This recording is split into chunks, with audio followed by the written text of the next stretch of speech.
ایک اور فائدہ جو اس کا ہے وہ قرض داروں کے لیے ہے۔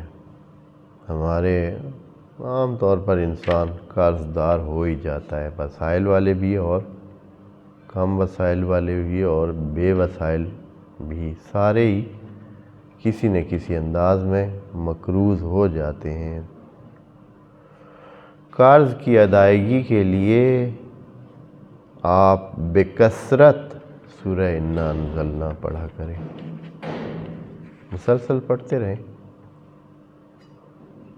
یہ نہیں کہ ابھی پڑھیے دن کو تو دیکھنے لگ جائیں کہ اب کس وقت ادا ہوتا ہے، پڑھتے رہیں، انشاءاللہ خدا کریم آپ کے قرض کو۔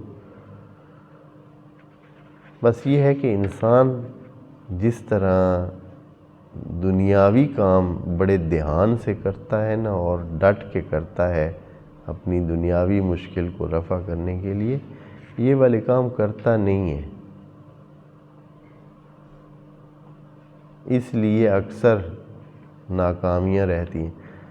اگر کوئی پکا ارادہ کر لے کہ میں نے اپنا قرض ادا کرنا ہے اور اس کا راستہ سورہ انا انزلنا کو بکثرت پڑھنا ہے اور شروع کر دے، اور حتماً کم ہی ٹائم میں اس کا یہ سلسلہ حل ہو جائے گا۔